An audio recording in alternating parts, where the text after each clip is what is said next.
See you in the golden sand on an island far, far away. Midas touch, I'm the magic man. Follow me and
see you in the golden sand on an island far, far away.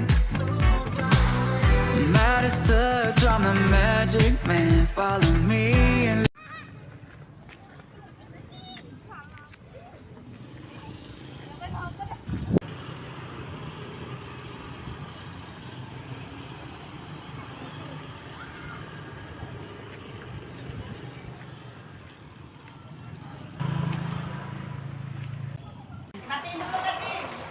Bismillahirrahmanirrahim. Assalamualaikum warahmatullahi wabarakatuh.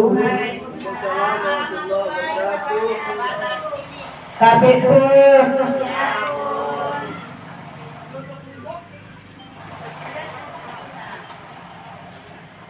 Alhamdulillah kita panjatkan syukur kehadirat Allah Subhanahu wa taala karena pagi hari ini kita bisa berkumpul di ruangan guru SD Negeri 2 Sumiraya dalam acara kegiatan diseminasi budaya positif yang akan menunjang kegiatan di sekolah kita khususnya di SD 2 Sumiraya.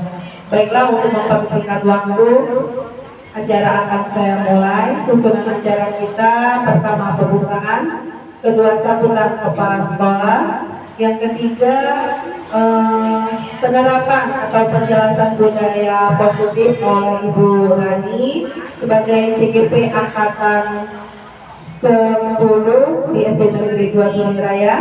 Selanjutnya tanya jawab, yang terakhir penutup. Baiklah Ibu, kita buka acara dengan membaca lafaz basmalah bersama-sama.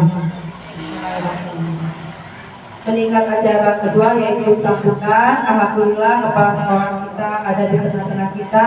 Sambutan akan disampaikan langsung oleh Ibu Sri Rahayu selaku SD Negeri 2 Sumiraya. Kepada Ibu kami persilakan.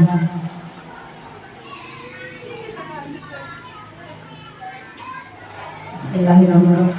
Assalamualaikum warahmatullahi wabarakatuh.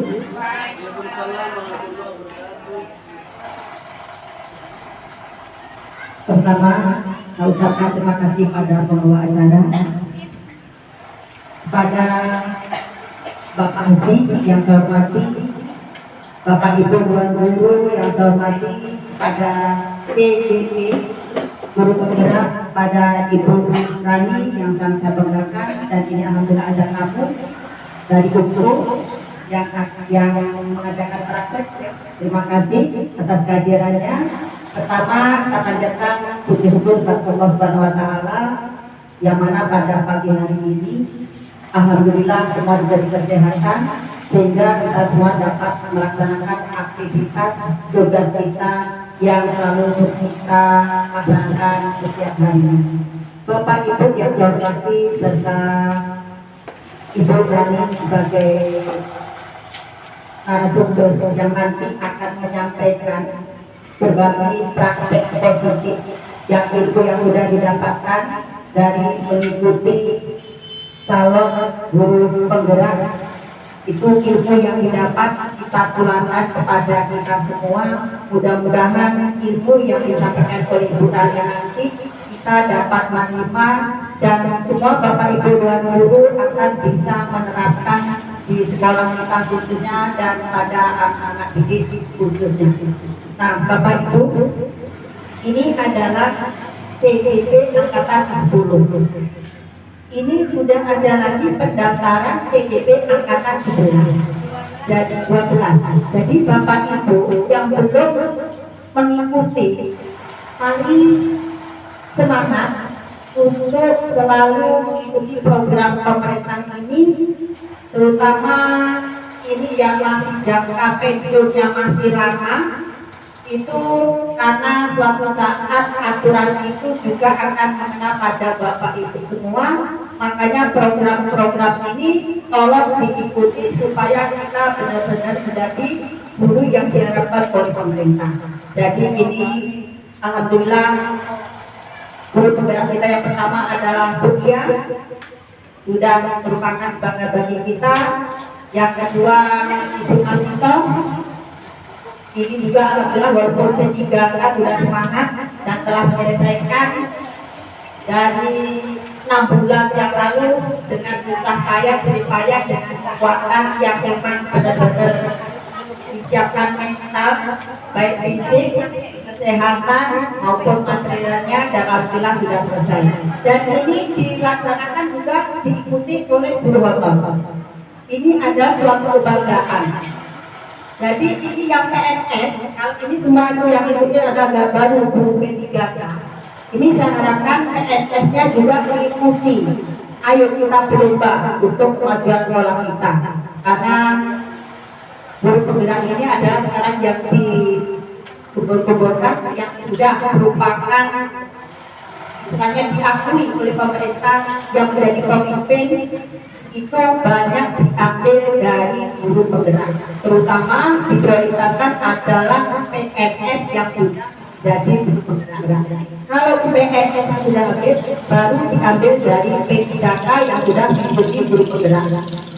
Jadi pada Bapak Ibu yang pensiunnya masih panjang, masih lama, tolong semangat untuk mengikuti menjadi calon guru penggerak. Nah, ini alhamdulillah dari P3K sudah 2 orang dan yang honor ini sudah ada 1 orang. Mudah-mudahan depannya ini akan menambah lagi.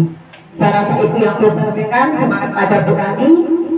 Ini terima kasih dan tetap semangat karena insya Allah saya pribadi sebagai kepala sekolah selalu memberi dukungan, memberi semangat pada Bu Rani agar apa yang sekarang lagi diubah oleh Bu Rani, karena ini adalah guru penggerak ini tidak semudah seperti apa kita mendapat pelajaran di sekolah, tetapi merupakan begitu dapat ilmu langsung dipraktekkan, Jadi mudah-mudahan ilmu yang didapat dari Bu Rani dari calon guru penggerak ini akan ada dampak positifnya untuk sekolah kita. Kemudian yang diharapkan adalah dampak positif yang ilmiah dan dapat diterapkan di sekolah kita dan ditulangkan kepada guru yang ada di sekolah kita. Saya rasa itu yang perlu saya sampaikan. Sekali lagi saya ucapkan selamat pada Bu Rani. Mudah-mudahan kedepannya akan selalu banyak kemudahan dan lulus dengan nilai yang sesuai kita harapkan. Terima kasih. Saya akhiri. Billahi taufiq wal hidayah. Wassalamualaikum warahmatullahi wabarakatuh.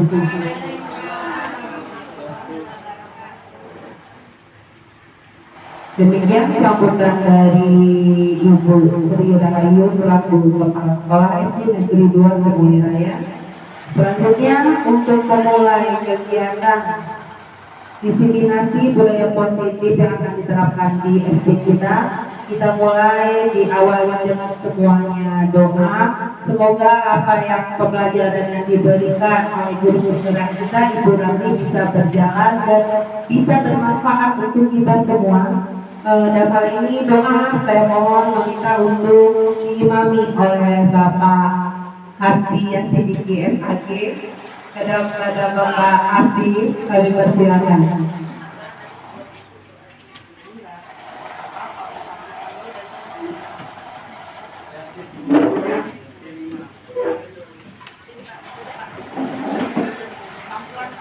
Assalamualaikum warahmatullahi wabarakatuh. Menghormati Ibu Kepala Sekolah Wilayah dan rekan Bapak Ibu guru yang saya hormati. Alhamdulillah, mari sejenak kita menegakkan hati kita, menundukkan hati kita memohon bermunajat kepada Allah. Mudah-mudahan semua yang kita rencanakan, semua yang kita cita-citakan, semua yang kita perjuangkan, Allah beri kemudahan dan Allah sukseskan.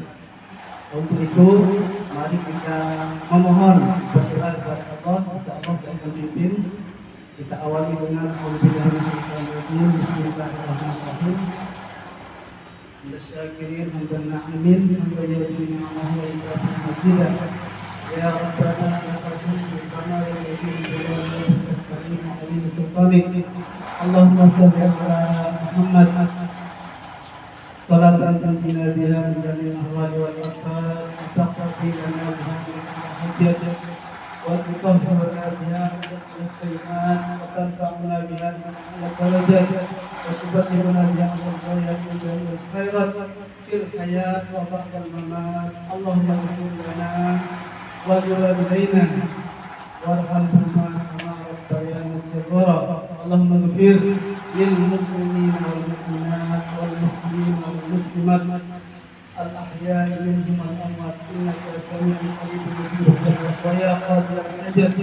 Allahumma ighfir lana wa li ikhwanina alladhina sabaquna bil iman wa la taj'al fi qulubina ghillan lil ladzina amanu rabbana innaka ra'ufur rahim. Allahumma aslih lana dinana alladhi huwa 'ismatu amrina wa aslih lana dunyana allati fiha ma'ashuna wa aslih lana akhiratana allati fiha ma'aduna waj'al al-hayata ziyadatan lana fi kulli khair waj'al al-mauta rahmatan lana min kulli syarr. Allahumma taqabbal salatana wa siyamana wa ruk'ana wa sujudana wa taqassa'ana wa ta'abbudana wa tammim taqsirana ya Allah ya Allah ya Rabbal alamin. Allahumma arinal haqqa haqqan wattiba'ah wa arinal batila batilan warzuqna ijtinabah.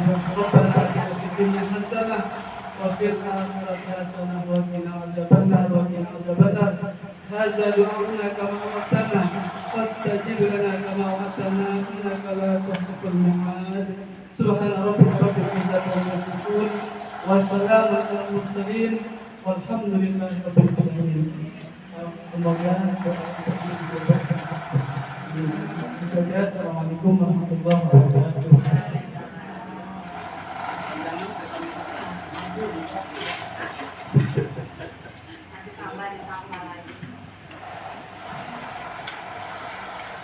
Terima kasih Pak Mardi sudah mengimami kegiatan kita.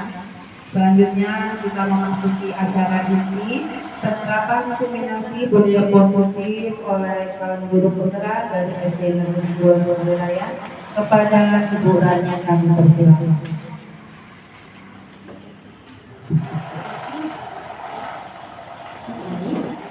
Terima kasih kepada Ibu Musibah. Tentunya kita pantun dulu ya Bapak. Makan nasi pakai sambal kacang. Jangan lupa pakai santan sayur kacang. Untuk Bapak Ibu sekalian, saya ucapkan Assalamualaikum warahmatullahi wabarakatuh.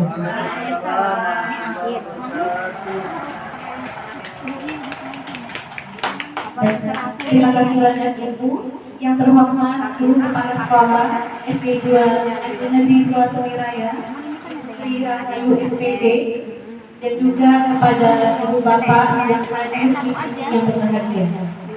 Pertama-tama saya ucapkan ribuan terima kasih kepada ibu kepala sekolah kita yaitu Ibu Sri, yang mana dengan dengan dukungan beliau makanya acara di pagi hari ini dapat berjalan insya Allah kurang lebih 1 jam ke depan.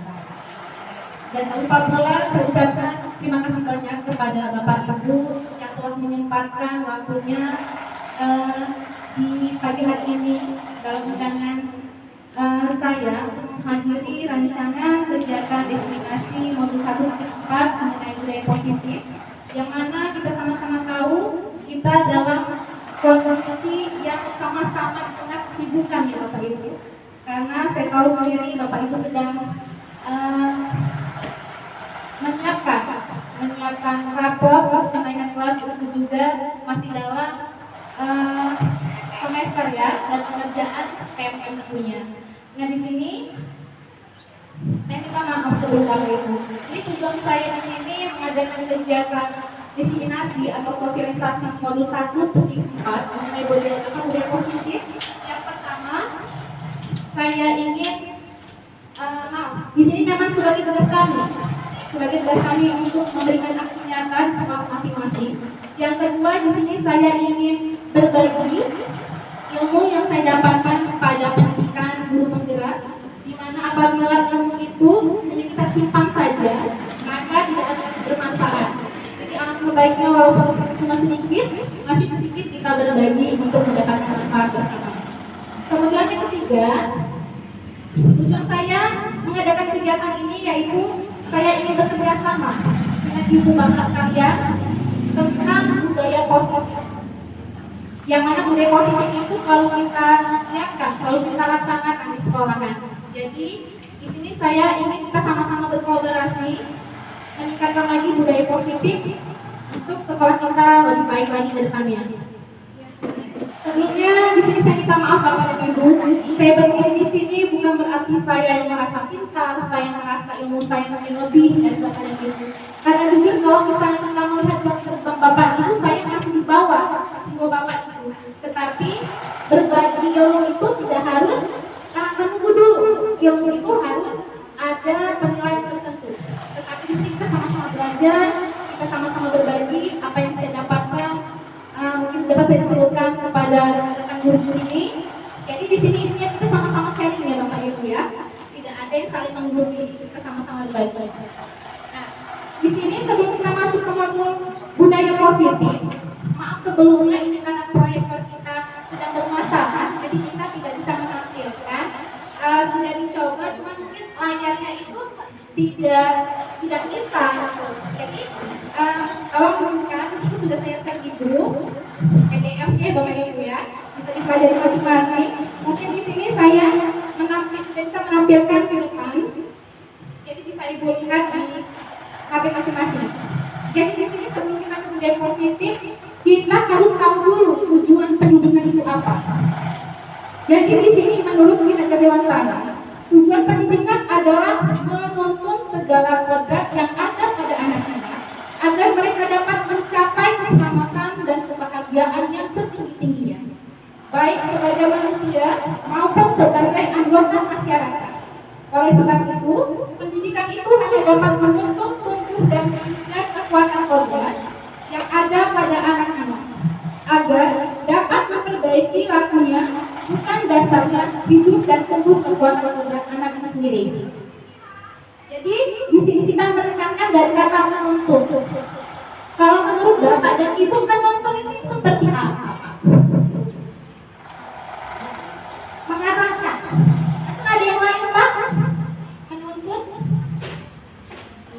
Selain mengarahkan, mungkin kita membawa ya, mendampingi, mengiringi ya istilah lainnya. Jadi intinya tugas kita sebagai guru itu hanya menuntun ya Bapak Ibu. Karena dasarnya seorang anak itu sebagai kodrat anak sudah memiliki dasarnya masing-masing, sudah memiliki jati diri masing-masing, sudah memiliki memiliki juga yang namanya bakat masing-masing, begitu juga cintanya masing-masing. Jadi kita sebagai guru hanya menuntut, kita ingin anak kita seperti apa sih? Jadi kalau misalnya ditanyakan, nah kamu cita-citanya apa? Coba Andi, ibu mau tanya nih, cita-citanya apa? Maka dia akan menjawab di hari ini, cita-cita saya polisi bu. Esok harinya lagi kita tanyakan, cita-cita kamu apa? Oh bu, saya pengen jadi dokter.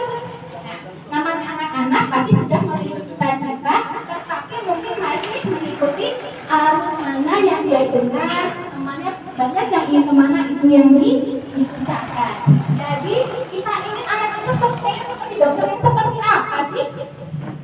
Tentunya kita pengen dokter yang tidak sombong, dokter yang solidaritas yang tinggi, tidak memihak kepada pasien satu dan pasien lainnya. Jadi mementingkan mementingkan jiwa seseorang.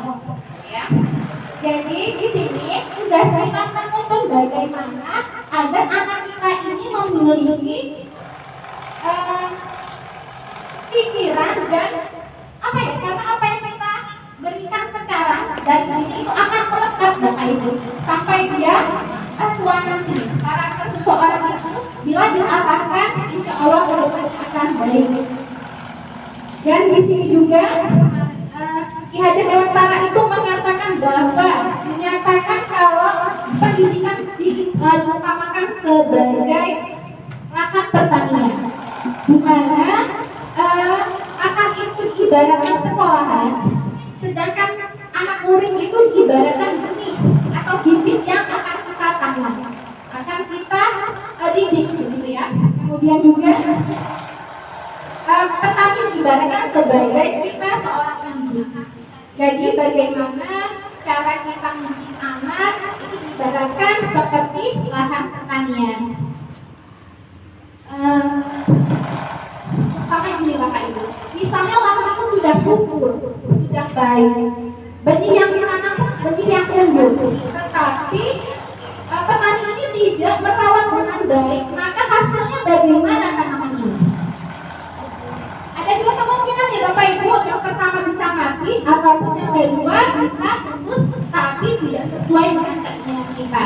Nah jadi seperti dokter tadi contohnya, kalau kita menginginkan anak kita memiliki sifat karakter yang baik, sopan santun, maka kita arahkan sedini mungkin. Apa yang telah kita berikan sedini mungkin, insya Allah akan melekat dan direkam sampai dia nanti tua. Kemudian kita masuk kepada budaya positif. Nah di sini ada budaya positif, yaitu budaya positif di sekolah adalah nilai dan kebiasaan di sekolah yang berpihak pada murid, agar mereka dapat berkembang menjadi pribadi yang kritis, penuh hormat dan bertanggung jawab sesuai dengan profil karakter Pancasila. Kira-kira kita sudah melakukan budaya positif belum Bapak di sekolah? Sudah ya. Contohnya banyak seperti salam, senyum, sapa, seperti itu. Jadi kalau misalnya kita datang, anak murid kita sapa, mereka salim dengan kita, dan kita pun tersenyum, maka anak didik kita akan merasa senang, bahagia. Apa yang timbul? Mereka belajar akan senang, nyaman, dan semangat tentunya. Terima kasih ya Bu Ibu ya. Nah gitu ya Ibu. Jadi tentunya itu merupakan budaya yang masuk ke dalam profil pelajaran Pancasila. Nah, budaya positif selalu kita terapkan di sekolah. Ini lanjut. Dalam budaya positif itu terdapat konsep utama budaya positif. Yang pertama yaitu perubahan paradigma belajar. Yang kedua disiplin positif. Yang ketiga kebutuhan dasar manusia. Kemudian motivasi perilaku manusia. Selanjutnya restitusi. Keenam keyakinan kelas dan ketiga restitusi. Jadi dari 7 poin ini saya akan menyebutkan poin-poin besarnya saja, yaitu selanjutnya kita akan melaksanakan insya Allah dalam kehidupan nyata selanjutnya. program berikutnya juga. Aksi nyata. Aksi nyata. Pertama tadi itu perubahan paradigma belajar. Jadi di sini ada dalam perubahan paradigma itu ada dalam membangun budaya positif sekolah dapat menyediakan lingkungan yang positif, aman dan nyaman agar siswa mampu berpikir, bertindak dan menciptakan dengan merdeka, mandiri dan bertanggung jawab. Jadi maksudnya gimana nih kira-kira Bapak Ibu? Di sini positif itu sesuatu yang mengontrol atau guru itu sebagai pengontrol siswa. Baiknya gurunya anak itu kita yang mengarahkan ya Bapak Ibu ya. Nah seperti itu. Kemudian di sini kita refleksi Bapak Ibu. Misalnya ada Atang dan Bima. Ada dua anak. Ini bapak memang sudah berpasangan ya Bapak Ibu. Jadi si Atang ini menjegang tangannya. Acara refleksi. Karena di dalam tangannya ini ada benda yang sangat berharga bagi si Atang. Jadi si Bima ini pengen membuka yang tangan. Kira-kira Atang membukanya atau tetap menggenggam tangannya kalau ini punya bahaya Bapak Ibu? Ya, ada dua versi ya Bu, menggenggam dan membuka. Jadi intinya begini ya Ibu, kalau si anak ini sudah dipaksa, dikelilingi, dirayu sampai diiming-imingi sesuatu dan juga belum mau sampai si Bima itu marah kekerasan istilahnya untuk akan membuka tangannya, tapi aku tidak mau. Ini yang mengartikan bahwa si anak ini memiliki pendirian yang teguh. Dia tidak mau mendapatkan Kita kunci. apa ya? Tidak mau pengaruh dari luar. Dia berusaha mencari apa sih yang dia dapat tanpa menerima pengaruh dari luar itu tetap disaring dengan dia dan dia tidak mau dikontrol oleh orang lain. Itu ya. Sedangkan kalau dia membuka tangannya berarti dia ini tidak punya komitmen. Dalam artian dia dipengaruhi dari pihak luar. Itu dia bisa menerima mungkin dengan terpaksa. Begitulah kita seorang guru. Misalnya begini, anak ini kita paksa, tetapi sebenarnya tidak sesuai dengan keinginan dia. Nah, di situ berarti kita sudah melakukan kontrol terhadap anak didik kita sebagai kontrol pengendali di sini. Ya, jadi seharusnya kita bagaimana nanti akan kita pelajari pada bagian poin selanjutnya. Kemudian di sini ada perubahan paradigma belajar. Jadi menurut Dr. William Glasser ada yang namanya ilusi guru mengontrol murid. Misalnya begini Bu, contohnya seperti saya guru yang kelas 1 ngajar kelas 1 itu sebenarnya sedikit udah sedikit ya Bu ya. Jadi gini misalnya duduk siap, posisi sudah siap berarti pandangan ke depan lihat ibu ketika ibu mengajar. Nah itu merupakan mengontrol murid untuk dia memaksakan padahal mungkin anak ini tidak suka dibegitukan. Tetapi kita ingin dia memperhatikan kita. Itu dengan mengontrol ibu. Kemudian di sini ilusi bahwa semua perbuatan positif efektif dan bermanfaat. Misalnya gini, nah kamu mau nggak sih ranking 1? Coba lihat teman kamu dia ranking 1. Kalau kamu belajar dengan rajin, yakin kamu bisa mengalahkan si Rina, misalnya seperti itu. Ini merupakan perbuatan yang positif Bapak Ibu. Tetapi apakah ini akan bertahan lama? Tentu tidak, karena ini apa ya? Dukungan yang sementara, sedangkan belum tentu dari motivasi diri anak itu sendiri untuk bisa dia melalui si anak itu sendiri. Jadi pengontrolan ini dari luar ya, yang diberikan oleh guru. Kemudian ada juga ilusi bahwa kritik dan membuat orang merasa bersalah dapat menguatkan karakter. Kemudian ada ilusi bahwa orang dewasa melihat untuk memaksa. Nah, ini sebenarnya yang juga tadi ilusi bahwa kritik dan membuat orang merasa bersalah dapat menguatkan karakter. Misalnya begini. Nah, ini nggak usah jauh-jauh Bu. Saya juga kadang gitu sama anak saya. Kamu ini kok nggak mau belajar sih? Kan kamu sudah tahu orang tuamu kerja susah-susah, capek-capek. Masa sih nggak kasihan sama orang tuanya? Nah di sini kita memberikan rasa bersalah terhadap anak kita. Terkadang kita malah senang juga kalau kita nangis. Oh berarti dia merasa bersalah nih. Nanti berubah nih. Ternyata tidak ya Bapak Ibu. Karena ingatan itu yang menyakitkan atau yang membuat tidak enak itu akan terlihat lama sampai dewasa bisa itu. Jadi cara kita untuk menasehati atau mendorong anak itu bisa berubah, ternyata saya karena mempelajari modul ini kurang tepat untuk diterapkan. Kemudian ada lagi ilusi bahwa orang dewasa memilih untuk memaksa. Ini sering sekali nih Bu, kalau saya jauh saya juga seperti itu. Misalnya anak murid saya sedang berantem. Sebut saja si Yoel ya. Yoel dengan si Rizky ini berantem.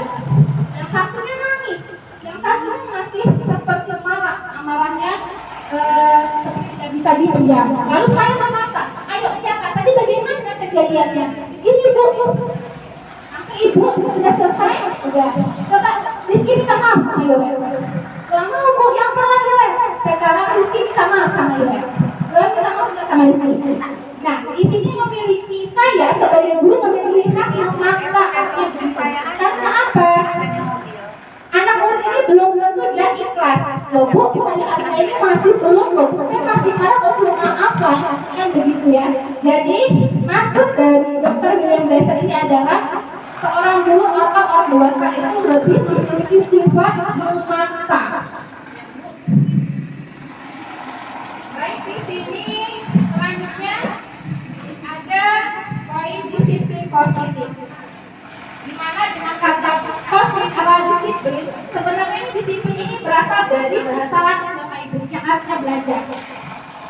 Tetapi makna asal dari kata ini berkonotasi dengan disiplin diri dari murid-murid, kemudian membuat orang menggali potensinya menuju sebuah tujuan apa yang tidak hargai, namun dalam budayanya kita, maka kata disiplin ini telah berubah menjadi sesuatu yang dilakukan seseorang pada orang lain untuk mendapatkan kepatuhan. Kecenderungan umumnya adalah menghubungkan kata disiplin dengan ketidaknyamanan. Kalau tidak salah disiplin belajar, tapi dengan kita ternyata berubah alih. Disiplin itu lebih kepada pemaksaan. Bukan kata disiplin berarti apa Bu? Ada hubungannya dengan apa? Hukuman, ya. Kalau tidak begini berarti sudah menyalahi aturan. Itu termasuk ke dalam hukuman ya Bu. Ini selanjutnya, disiplin adalah kemampuan menerima diri dalam mengontrol dan menguasai diri untuk memilih tindakan yang mengacu pada nilai-nilai yang kita hargai dengan penuh tanggung jawab tanpa terperintah. Jadi disiplin itu diharapkan dari dalam diri kita, bukan karena paksaan eksternal dan pihak luar. Itu maksud dari sini. Baik, selanjutnya kebutuhan poin yang ketiga, kebutuhan dasar manusia. Realitas kebutuhan setiap orang itu berbeda. Kita harus berusaha memahami pandangan orang lain tentang dunia. Setiap orang memiliki gambaran yang berbeda. Jadi kalau ibu lihat di sana, di sini ada 5 poin untuk survival. Di antaranya itu cinta, ya cinta, rasa terima, kemudian kemanusiaan, kesenangan, kemudian di sini ada kebanggaan dan kebebasan. Survival itu adalah kebutuhan dasar manusia, kebutuhan pangan, kebutuhan sandang, ini dimengerti, mesti itu. Jadi tidak akan mungkin anak itu, misalnya dia tidak sarapan di rumah, perutnya lapar, kosong, apa dia akan belajar dengan suasana tenang, tidak ya. Kemudian juga apabila rumahnya itu dalam keadaan banjir, apakah dia bisa ke sekolah dengan baik atau tidak? Jadi ini masuk ke survival.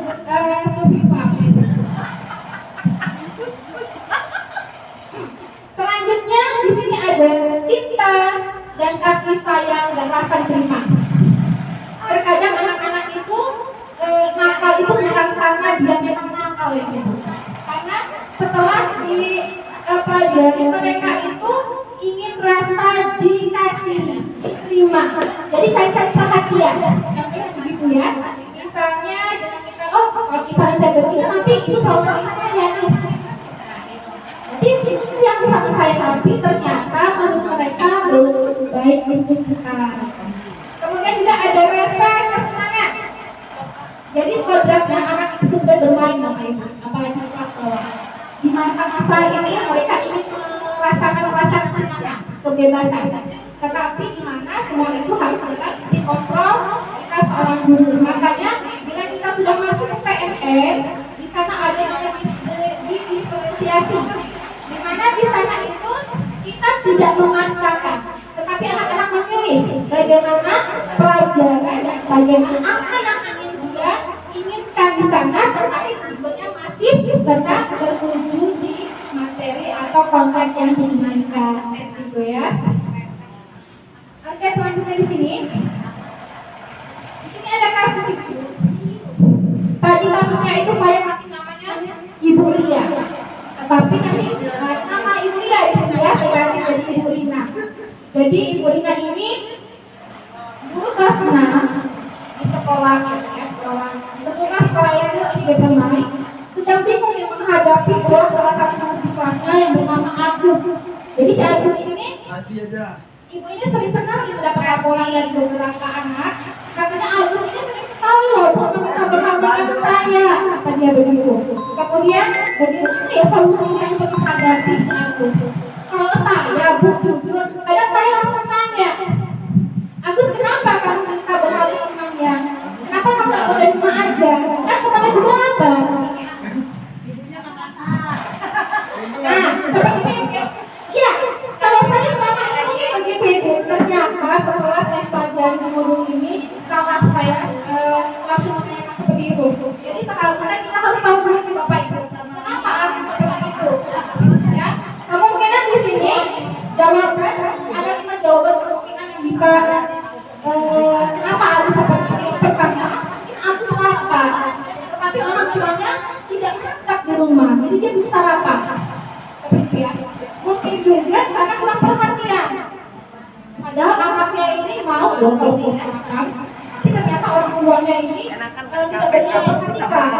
Kemudian juga bisa jadi teman Agus yang selalu begitu, Agus ini merasa diperhatikan. Kadang ada anak kalau digini temannya, ibu ini loh bu, si anu loh bu, ada yang mana diulangi lagi karena ada rasa dia perhatian loh sama aku. Nah seperti itu ya. Kemudian dia merasa hebat karena temannya jadi takut dan mengikuti tinggi. Terkadang di dalam satu kelas itu ada yang namanya berkuasa, merasa berkuasa, merasa power, itu pasti ada ya Bapak Ibu. Terkadang kalau sudah begitu pasti dia takut. Dan seseorang yang dianggap seperti itu kadang teman-temannya sudah cium nih ada yang seperti itu dia bangga gitu. Selanjutnya di sini ada lagi yang keempat itu Agus merasa bosan dengan bekal orang tua. Bisa jadi kemungkinan bekal yang dibawa orang tuanya misalnya cuma roti saja. Sedangkan dia melihat bekal temannya itu nasi goreng, besoknya ganti lagi pakai ayam, besoknya ganti lagi. Jadi mungkin temennya tuh nggak mau nonton gitu Bapak Ibu. Jadi sebenarnya dia tuh nggak nakal. Jadi kadang kita harus kenapa sih anak ini begini? Kita harus cari tahu dulu nih kenapa gitu ya Ibu ya. Selanjutnya mungkin Agus kayaknya iseng. Nah ini sering nih Ibu. Kalau ditanyakan kamu kenapa kamu sarapan udah Bu? Kenapa kan nggak bawa jajan tahu Bu? Kenapa emang nggak apa-apa? Cuma kan ada apa-apa. Itu namanya iseng ya. Terkadang anak banyak yang seperti itu. Oke selanjutnya baik lagi di sini.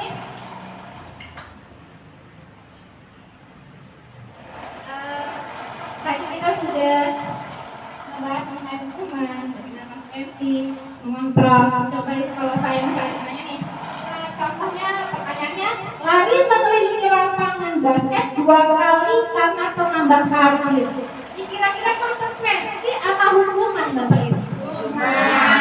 Hukuman ya Bapak Ibu, karena kalau bisa gini, anak ini terlambat 15 menit, jangan disuruh berdiri tiang bendera, jangan disuruh membersihkan kandang mandi. Ini kan udah 2 kali Bapak Ibu. Kenapa? Dia sudah jalan pelajaran, yang kemudian kayaknya besok kalau terlambat gitu kok, cuma berhenti itu aja, sama mandi aja gitu ya.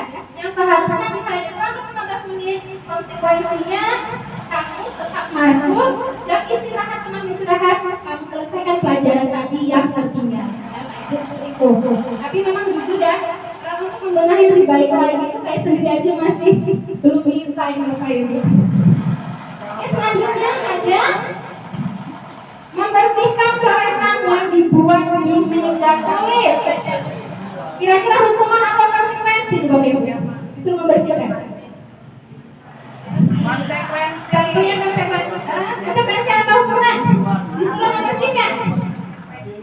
Konsekuensi. Iya, dia sebenarnya bisa masuk ke dalam hukuman dan konsekuensi. Kenapa bisa dikatakan hukuman dan konsekuensi? Di sini dia dihukum karena telah melakukan sesuatu yang tidak baik. Karena itu dia perlu tanggung jawab untuk membersihkannya, ya. Kemudian ada ini contoh yang saya murid diminta untuk push up 15 kali dan keliling lapangan karena dia tidak mengerjakan PR. Kira-kira ini apa sih? Kayaknya udah ya Bu ya. Oke, hukuman.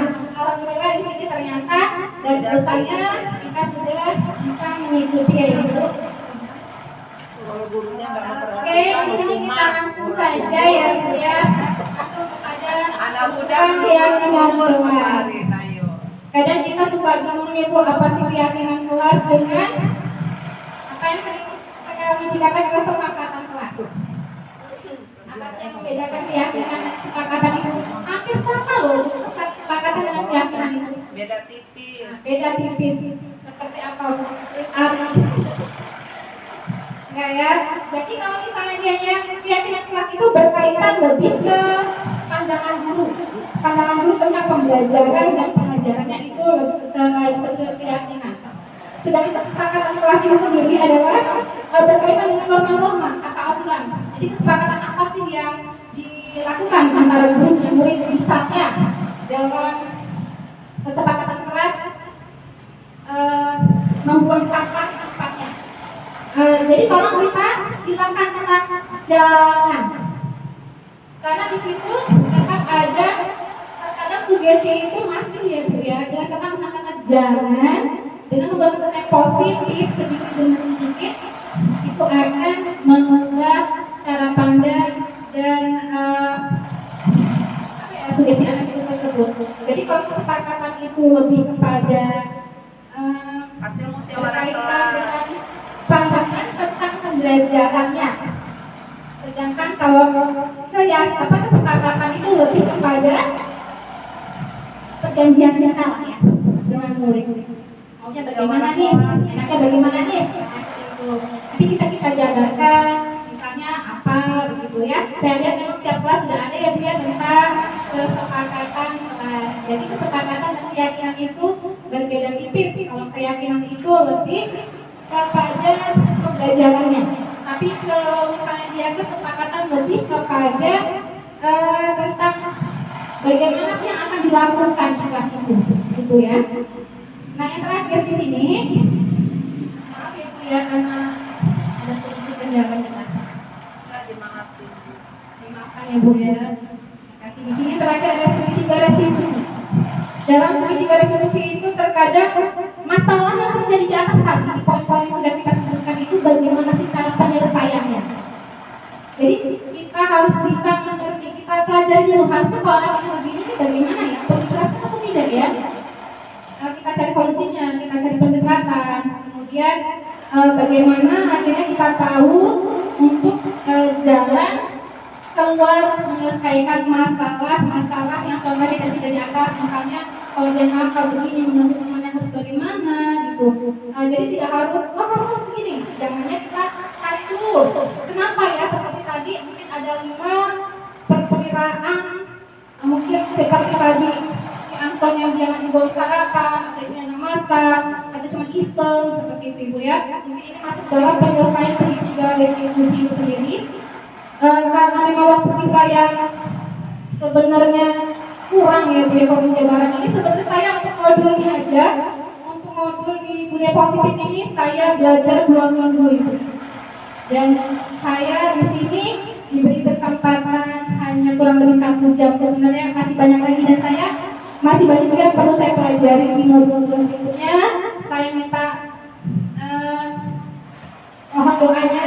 Alhamdulillah saya sudah masuk ke dalam modul 2 dan insya Allah bulan 10 saya baru selesai pendidikan. Baik, terima kasih. Saya kembalikan lagi kepada Bu Masiko sebagai MC. Saya kiri wassalamualaikum warahmatullahi wabarakatuh. Sudah diberi kelancaran. Ya demikian tadi pemberian materi untuk diseminasi budaya positif di SD Negeri Surabaya 2 Surabaya. Semoga apa pembelajaran yang diberikan Ibu Rani tadi bisa bermanfaat untuk kita. Selanjutnya kita melakukan acara tanya jawab untuk ibu-ibu, bapak-bapak yang akan bertanya. Penjelasan dari Ibu Rani yang kira-kira belum mudeng supaya bisa bertanya. Bapak Hardi, silakan Pak. Diri. Berdiri Pak. Biar kelihatan. Baik.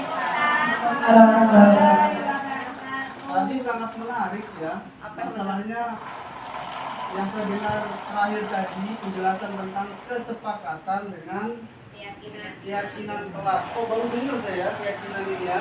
Mungkin saya kurang referensi juga ya. Makanya saya bertanya ya. Masalahnya kemarin pas disiplin positif kan kesepakatan kelas tuh. Ya. Aksi nyatanya ternyata kok disuruh perbaikan ya. Mungkin karena belum bisa membedakan mana kesepakatan dengan mana keyakinan ya, mungkin ya di situ ya. Untuk itu waktu yang singkat ini saya minta tolong sih dijelaskan kriteria mana yang masuk kesepakatan dan kriteria mana yang masuk keyakinan kelas gitu. Itu saja mungkin pertanyaannya. Terima kasih. Oke, terima kasih Pak Hardi. Di sini Bu Rani pasti mau bertanya sedikit belum paham antara perbedaan kata kita antara keyakinan kelas dan kesepakatan kelas dan kriterianya bagaimana? Satu-satu dulu Ibu ya, biar Bu Raninya enak menjelaskan. Silakan Bu. Baik, terima kasih Pak Hardi. Jadi kalau keyakinan kelas itu kan lebih kepada dia bagaimana siswa itu belajar. Jadi bagaimana cara guru itu untuk memberikan pengarahan pengajaran kepada siswanya. Jadi teori apa atau metode apa yang digunakan. Sedangkan kalau kesepakatan kelas itu lebih pada perjanjian. Jadi pengennya ini kerjasama lah antara guru dan murid ini mengadakan diskusi maunya gimana nih kelas kita ini biar bersih, kelas kita biar terlihat nyaman, enak belajar. Itu lebih kepada kesepakatan. Nah yang ditanyakan Pak Hardi tadi, kita tuh mengerjakan aksi nyata loh, tapi kalau di PMM itu kita masih belum gimana Pak? Sudah perbaikan. Belum divalidasi. Belum, sudah Ya. perbaikan. Apa memang Ini kekurangannya di situ? kita sama-sama belajar, tetapi yang saya ketahui sampai saya mencari informasi saya dengan teman-teman lainnya. Jadi validasi itu sendiri sebenarnya terkadang ada kan kita ini kalau PMS sudah terkoneksi langsung. Jadi dia itu ada mungkin kata-kata yang dia mungkin pertama tingkat logistismenya, kemudian di bulan Januari kalau tidak salah itu memang lagi bukti-buktinya pengurusan apa sih? Itu kalau nggak salah. Jadi yang mengurus di bawah bulan Desember itu sampai bulan Maret kalau nggak salah itu dianya tidak keluar sama sekali sampai 4 bulan.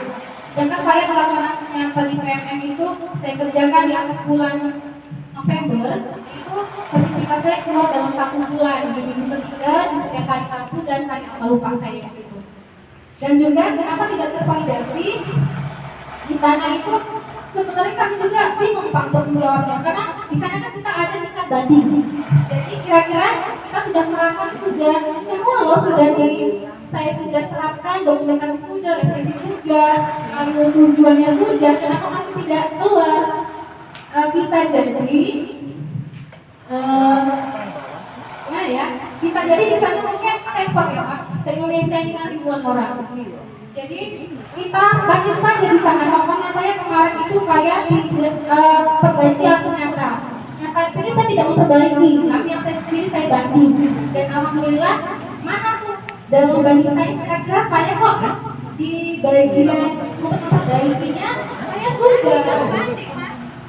Nah itu yang saya nyatakan. Saya tulis di sana saya sudah melakukan dokumentasi berkontekstualkan balik gitu. Nanti kita tunggu validasinya itu bagaimana balasan dari pusat karena memang namanya server saya kita gak bisa menentukan kapan harus bisanya karena kan se-Indonesia ini seperti jutaan orang. Ya mungkin itu saja kurang lebihnya saya minta maaf apabila memang jawaban yang saya berikan kurang puas untuk bapak kita sama-sama belajar kita dapat informasi lagi. Baik. Boleh lagi ya kok. Menarik banget ini benar, kok ada ya kesepakatan dengan keyakinan itu. Tadi sana poin keyakinan itu lebih kepada metode pembelajarannya. Bagaimana kalau saya simpulkan bahwa kesepakatan itu lebih umum dia. Boleh keyakinan ini boleh nggak dimasukkan kepada kesepakatan, sedangkan keyakinan ini harus sesuai harus masalah metode pembelajaran saja begitu. Sebenarnya yang makin bisa dibilang beda-beda ya Pak, karena kalau keyakinan itu misalnya saya yakin anak murid saya bisa, karena saya mengajarnya saya tahu kurang kelebihannya di bidang apa, itu lebih kepada keyakinan. Jadi proses pembelajaran, bagaimana perkembangan anak, proses perkembangan belajarnya itu lebih kepada apa ya? Lebih kepada rasa positif, rasa yakin kalau anak ini anak didik kita dan apa yang kita lakukan itu bisa. Sedangkan kesepakatan itu lebih kepada kerjasama. Jadi harus adanya diskusi bagaimana kira-kira ini pasti jaya, apa kira-kira ini bagaimana nih? Tidak terlalu dengan anak-anak membuat suatu ide agar suasana waktu pembelajarannya, kalau tadi itu mungkin rencana, kalau keyakinan rencana dan metode, kalau ini lebih kepada suasana. Kalau dia kesepakatan, jadi membuat suasana itu menyenangkan, membuat itu bagaimana? Oh jangan bawa sampah sembarangan, tidak boleh. Oh berarti kalau misalnya begini kita harus bagaimana? Piket bersama, tepat waktu dalam berangkat sekolah, seperti itu. Mungkin begitu Pak. Nanti mungkin di waktu bisa kita bahas kembali.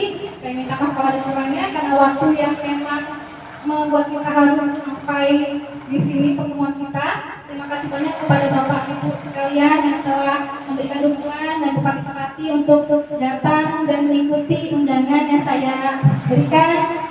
Kurang lebihnya saya mohon maaf kepada Allah dan saya kiri wabillahi taufiq wal hidayah. Wassalamualaikum warahmatullahi wabarakatuh. Waalaikumsalam. Nampung ya. Udah. Selesai toh? Sebenarnya mau minta waktu mau pulang duluan, jadi udah selesai. Saka. Aku udah nyata Bu Ita pertanyaan. Di luar dari soalnya udah dipuji, dia soalnya bisa. Enggak. Nanti aja belum. Tadi sudah sempat dikasih pertanyaan.